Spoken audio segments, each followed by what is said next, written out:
Okay, class, I'm going to show you how to create a fully shaded and detailed drawing, which will be the third part of your final project. So what I have here, I have my image, which you've seen before, and I would have already have done a blind contour and a negative space drawing of this. I recommend doing those two first before you tackle this one, because you need to go and draw a simple line drawing of it, of the outlines, and to do that accurately, it really helps to be able to have seen and really paid attention to the edges and the negative spaces, so that when you go to draw it, you can get everything in the right place and everything. So I'm pretty happy with my drawing. I've done the eyeball bounce. I look back and forth, and everything looks, pretty accurate.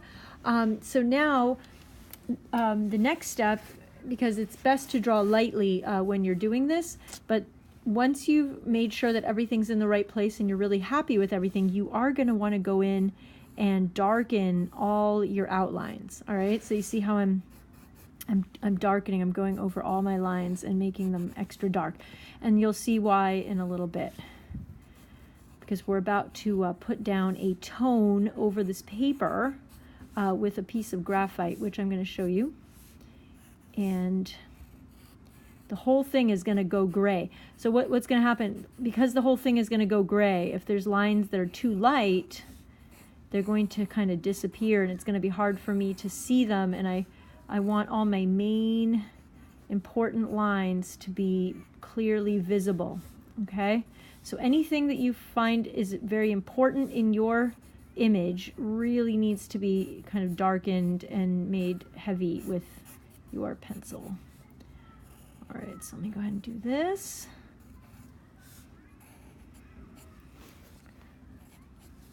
Okay.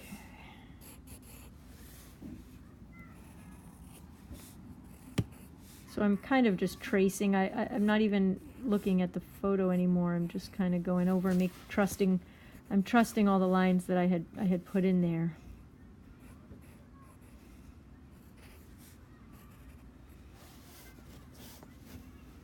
Make sure you can see this.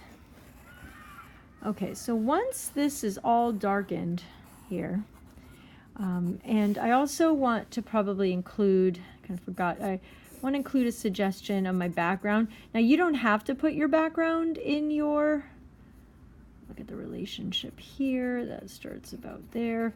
You don't have to put the background in your picture, but I'm going to be doing it, so whoops, I think I need to lower this down a little bit. Okay, I'm going to lower that down, and just going to erase this.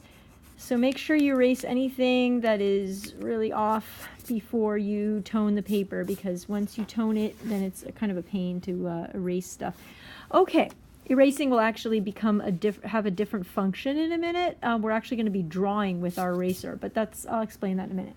So what you're going to need for the next part is you're going to need a piece of graphite.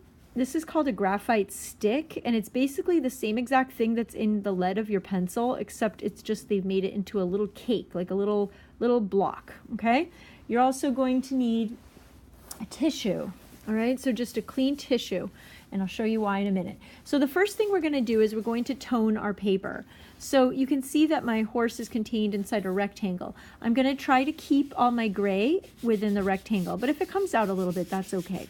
Now you don't want to press too hard or make it too heavy, because it'll just get so dark that you won't be able to see your drawing. But you just want to go over one light layer, try to make it as even as you can, and it's okay. You can see that there's a lot of texture, but that's all going to disappear in a minute. And some kinds of graphite sticks are actually darker than others, so beware. You might get one that's so dark that I think this is one of the dark ones.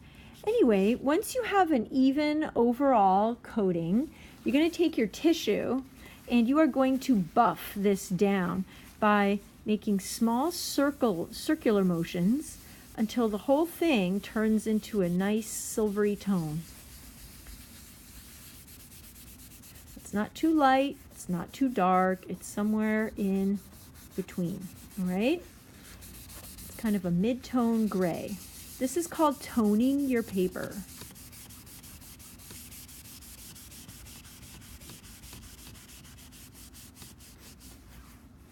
You see what I'm doing?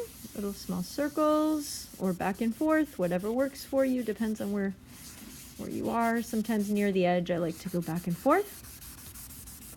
All right, now, once my whole rectangle is a nice even gray, okay, I'm gonna take an eraser. Okay, there's two kinds of erasers you're gonna need. You're gonna need a big eraser for large areas, and then you're gonna need an eraser that's either on the end of a pencil or one of those like eraser, like dispenser stick things that like where there's like a long white eraser inside, and you can kind of make it come in and out depending on, you know, if it runs out or whatever. So what I'm going to do is I'm going to look at my image. So, and remember we have to pick an image that has light areas, medium areas, and then very dark areas. And the sky I would consider to be, the sky is very, very light. So just to show you how we're going to draw with our eraser, we are going to draw in light stuff with our eraser. So what I'm basically doing right now is I'm cutting out anything that is light with my eraser. I'm basically removing the gray in the parts, whoops.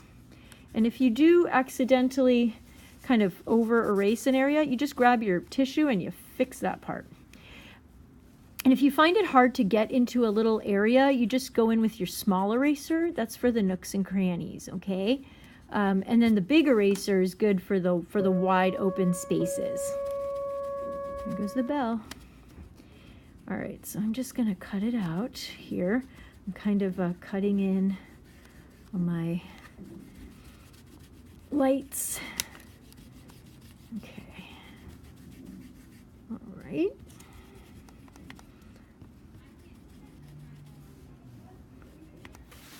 Just gonna show you a little close up. A lot of eraser crumbs. Okay, as I get near the head, I am going to want to switch to my smaller one so I can get into those details, all right? So watch this. So if you look at like around the ears, I want to get in there, and I want to use my small eraser to cut those out. You will be very pleased with how quickly your drawing starts to take shape. It's going to start to feel very real and three-dimensional very quickly as you do this. So now even just creating that contrast between a light sky and the darker horse is really making my horse pop out. You know, before the whole thing was just lost in a gray cloud, but now the horse is actually starting to take shape. So now I'm going to look for places on my horse that are light, okay? So I see some on the ankles of the horse. I can't remember what those are called. There's like some word for it. If you're a horse person, you can correct me on. There's some word for this part of the, just above the horse's hoof. Sorry, it escapes me now. But I'm just gonna put in all the light parts. I actually don't need, my right brain doesn't need to know what they're called, because all I need to know is, are they light or are they dark? A little bit of light there. And then there's a little part of extreme white right on the horse's forehead. Okay, so now those are probably the whitest parts that I can see on this horse. However, there's still some parts that are lighter than the rest of the skin, fur, whatever it is, but they're not as light as the white parts. But what I'm going to do, I'm going to take my big eraser and I'm going to just start to put some of them in. So let's see, I've got like a little bit there, a little bit here maybe, a little bit here. There's kind of like a diagonal there. There's some right here. There's some here, here. Okay, a little bit on the snout, a little bit here and there, but mostly, I'm mostly going to be keeping this guy pretty much the dark gray that he is. Now I've taken away everything that I feel is pretty much light about this horse, and now I'm going to go in, oh, there's a little bit more here. Then I'm going to go in now, and the next part is putting in the darks. So you're going to use either your pencil or your graphite stick. If you have a large dark area, you can use your graphite stick to get a lot of dark down really fast. But what I'm going to do is I'm going to start putting in shadow shapes with my pencil. I'm going to shade them in so that I can start to create some contrast. So anything that looks dark. So I'll show you, like when I squint my eyes, the darkest places are here on the mane. And if you can see that, if you squint your eyes, you can see that the mane is very dark right here. I'm going to kind of bounce around a little bit just to so I can show you and give you the idea, because I'm going to run out of time. I can't probably show you everything. There's shadow right along the bottom of the horse, like right here where his chest, at the bottom of his chest here, there's some shadows. You guys can see how dark those get. Okay, and then there's some cast shadows here by this part of its leg is casting a shadow there, and then there's a form shadow here at the bottom of his belly. I have a video on shadows and light, which you're gonna be watching next probably. And then there's this is called a cast shadow here, which you are going to learn about. You'll learn all about cast shadows. That shadow comes up around there. And then this whole back leg, as you can see, do you see this back leg? The whole thing, as you can see, the whole thing is very, very dark. So I'm going to go ahead, well, not the whole thing, but just the upper part. It's very, very dark. So I'm going to go ahead and just shade that in really dark. And you can already start to see, whoops, sorry, I'm like off the camera here. Okay, so you can see how I'm just I'm shading that part in. And there's maybe like a little more shadow here. There's a dark part here. Just popping in any place where it's super duper dark. This hoof got really dark because it was in the shadow. There's some parts of the hoofs that are a little darker. But basically, and the tail, the tail's gonna be darker. I'm sorry if it's hard to draw and keep an eye on my camera at the same time where I'm supposed to be. I'm not sure if you can see it, so I'm gonna move this over a little bit. Okay, so you can see how the tail is dark. Tail is dark. There's a little darker part here. And you want to blur your eyes so you can see where all the darks and lights are. Like when I blur my eyes, I see a patch here that's a little bit darker. I see more here. I see right along here, right there. Okay, so I'm seeing all kinds of places that are darker all over this horse. All right, so, okay, I gotta get going, but this is, I've got a class about to come in, but this is the basic process, all right? So if you have any questions, you can always ask me, all right? So you can see how the lights and shadows and darks are starting to come in there, all right? And you can take it, you can even take it further. All right, talk to you soon.